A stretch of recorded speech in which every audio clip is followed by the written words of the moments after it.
À la fin du XIIIe siècle, en fait, le roi d'Écosse, qui s'appelle Jean Balliol, va trahir le roi d'Angleterre, Édouard Ier, en s'alliant avec les Français, qui sont en fait les ennemis jurés de l'Angleterre. Il faut savoir que l'Écosse, à ce moment-là, est vassale de l'Angleterre. Donc le roi d'Angleterre, il rentre dans une colère folle, et il va marcher sur l'Écosse avec une partie de son armée. Fin mars 1296, a lieu ce qu'on appelle le massacre de Berwick. C'est en fait la première grande bataille de la conquête anglaise, donc dans la ville de Berwick-upon-Tweed, où l'armée assiège et massacre la population. Moi, si j'ai choisi ce moment-là, en fait, c'est parce que c'est un point de rupture très fort dans l'histoire de l'Écosse. C'est très important et c'est très sanglant. Et ça fait résonance, en fait, à l'histoire des deux héros qui sont Éléas et Fianne.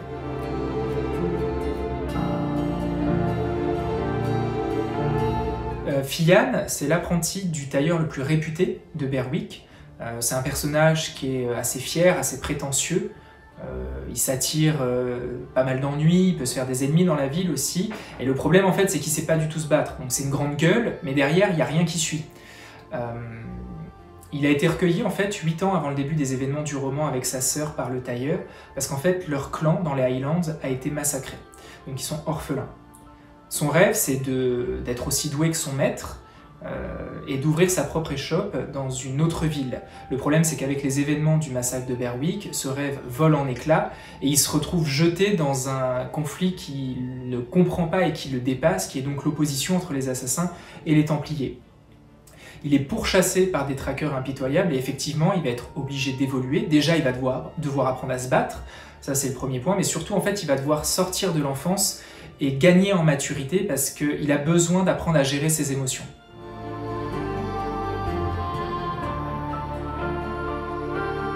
Il faut que je fasse attention parce que le lien de la gémellité, il est important dans le roman, il est un peu comme la clé d'un secret. Il apporte en fait d'abord un contraste du point de vue des personnages parce qu'on peut se dire que Éléas et Fianne sont jumeaux et qu'ils se ressemblent beaucoup alors que du point de vue de leur caractère, c'est complètement faux. Ils sont très différents. Éléas, c'est une jeune femme qui aspire à renouer avec ses origines dans les Highlands, la nature sauvage, et qui est très intriguée par son passé. Alors qu'à l'inverse, Fianne, lui, c'est quelqu'un qui a envie de tirer un trait sur ce passé et qui est très attaché à la vie citadine.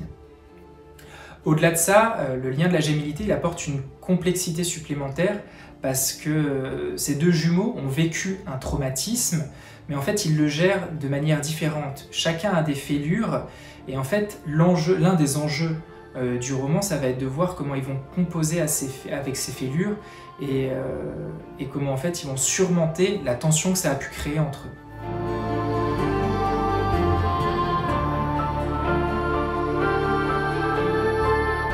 Je pense que ce que j'ai découvert et qu'on oublie d'ailleurs assez souvent, c'est qu'une épée, c'est pas simplement une lame et un pommeau. Alors ça paraît complètement bête de le dire comme ça, mais c'est vrai qu'avec beaucoup de blockbusters qui ont pu être faits, on a cette sensation, cette impression du maniement de l'épée un peu basique, avec une main ou les deux mains sur le pommeau. Alors qu'en vrai, une épée, ça peut s'attraper par la base de la lame pour un meilleur angle d'attaque. Et du coup, c'est quelque chose que j'ai essayé de retranscrire, sans aller non plus dans une complexité dingue, mais essayer de montrer qu'on pouvait faire des choses différentes avec une épée au sein des combats dans le roman.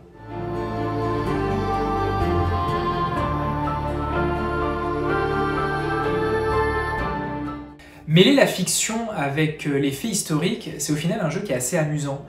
Moi j'ai commencé bien évidemment par des recherches sur la période historique, j'ai étudié tout ça, et puis est venu un moment où je me suis posé la question, je me suis demandé, ok, à quel moment la confrérie des assassins ou l'ordre des Templiers, au milieu de tous ces faits historiques, aurait pu intervenir pour faire infléchir quelque chose ou favoriser autre chose? Donc au final, ça s'est fait assez naturellement.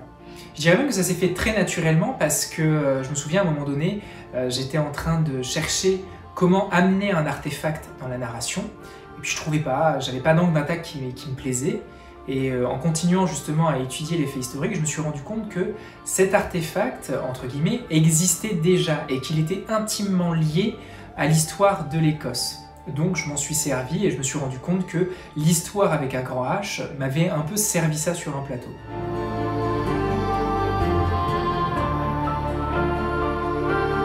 Écrire dans l'univers d'Assassin's Creed, c'est une expérience qui est assez incroyable parce que c'est un univers que j'aime beaucoup. D'abord pour son côté historique, il y a un très gros travail qui est fait sur l'histoire et qui permet de se plonger comme ça dans des périodes de l'histoire.